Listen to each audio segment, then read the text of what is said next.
नमस्कार, मैं हूं दीपाली। आइए नजर डालते हैं 30 दिसंबर के कुछ खास मॉर्निंग अपडेट्स पर।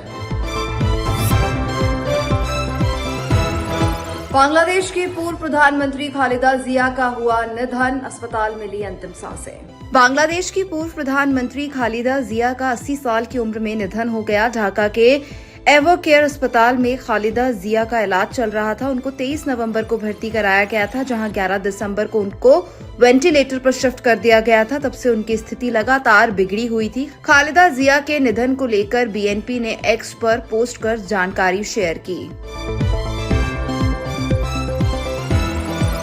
मुंबई में बस से कुचलकर 4 लोगों की मौत, ड्राइवर हिरासत में।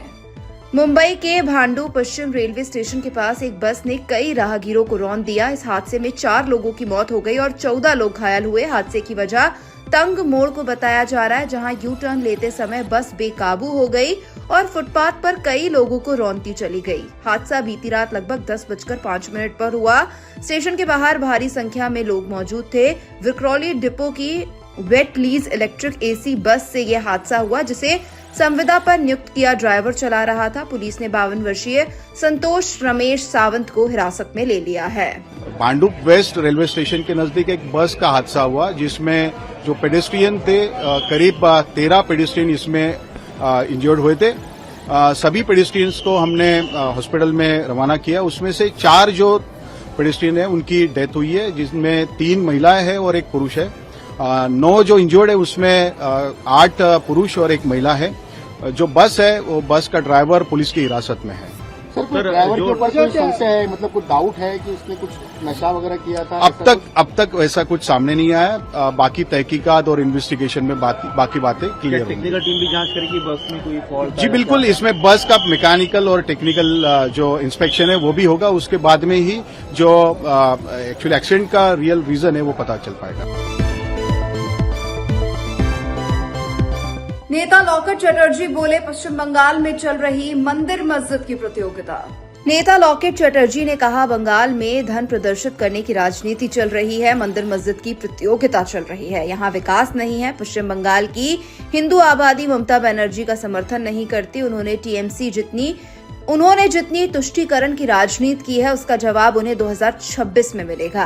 बंगाल में धर्म को दिखाने का राजनीति चल रहा है, मंदिर मस्जिद का कंपटीशन चल रहा है, डेवलपमेंट तो है नहीं कुछ।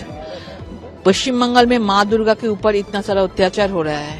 डॉक्टर बेटी का मौत हो गया था आरजीकर केस में, पूरा जनता पूरा रास्ते के ऊपर आ गया। उसके बाद दुर्गांगन बना के क्या करना चाहते हैं, क्या बोलना चाहते हैं? सिर्फ हिंदुत्व वोट के लिए, हिंदू को जगाने के लिए?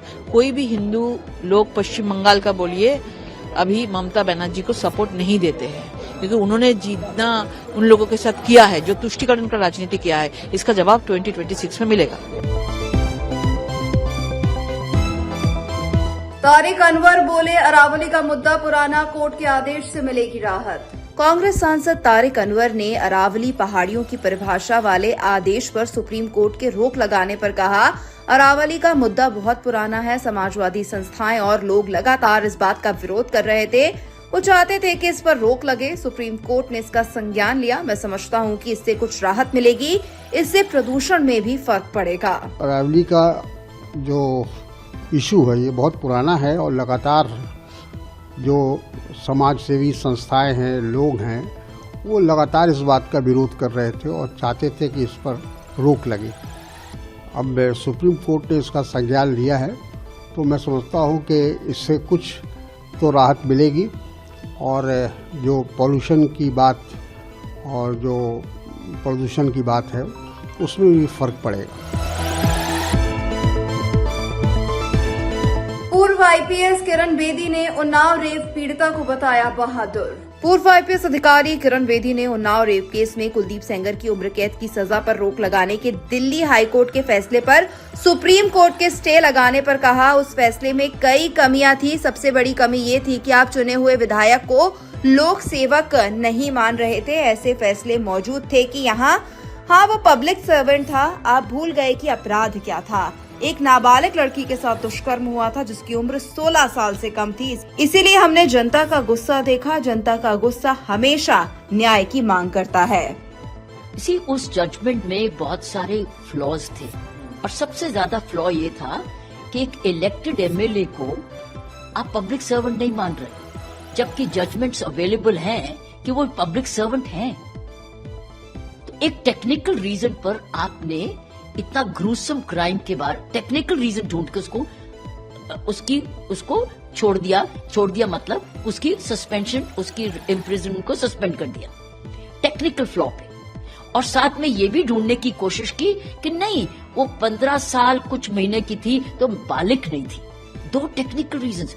ये आप भूल गए कि क्रूज क्राइम क्या हुआ, बलात्कार हुआ, और वो भी एक लड़की से जो 16 साल से कम थी।